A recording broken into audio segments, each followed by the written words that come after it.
Hello and welcome to Module 6 of your journey into Promised Land living.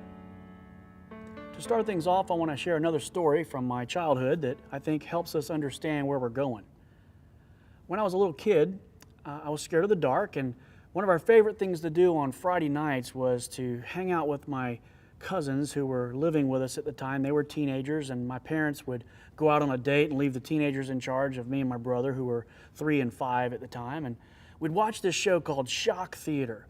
Now, it was one of these grade Z horror movie shows, and I always had kind of corny things on, but when I was, as a little kid, they were very, very frightening.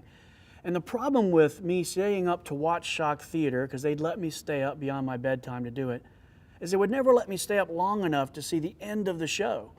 So I always had to go to bed thinking these monsters were roaming around the world. And on this particular night, we had watched one about zombies. So we had been seeing all these people, dead people, come to life, walking around, getting people and hurting people. And I had to go to bed, and I hadn't seen the end, so I was pretty nervous. And I remember having a hard time going to sleep, but eventually I drifted off. And sometime during the night, I rolled over, and my right arm, which had fallen asleep, kind of flopped over onto my face like this.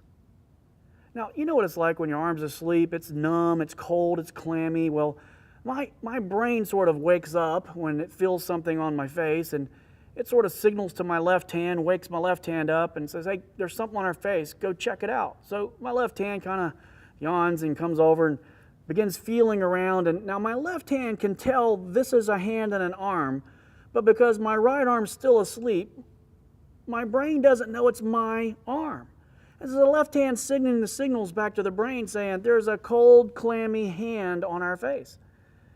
And so the brain processes this information and says, there's a dead person in our bed, a zombie. And so I go, and I throw my hand up in the air like this. Now, my right arm's still asleep.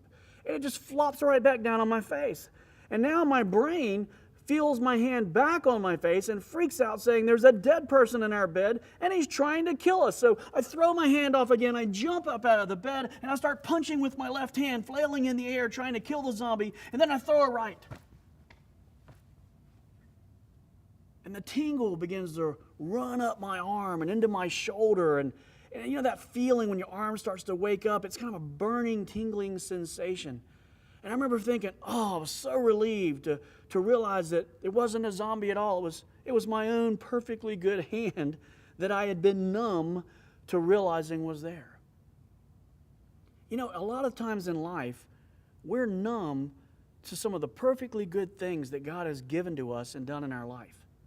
We don't appreciate them, and we don't take advantage of those things, and we miss out. Module 6 is about learning how to be appreciative of those things.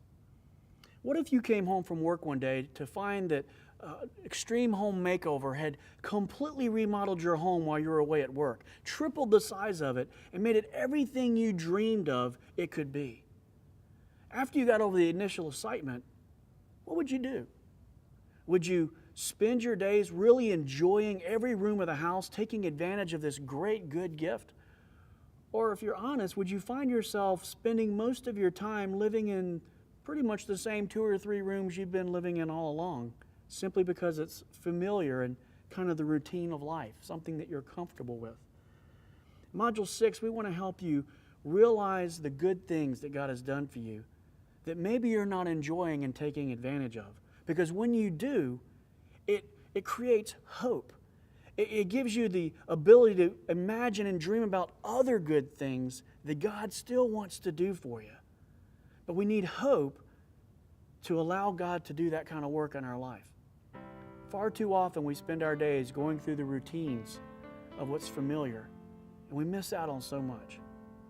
So our prayer for you in Module 6 is that you'll really get a grasp of some of the things that God is doing in your life that are really good, so that you'll have a vision and a hope for a lot more.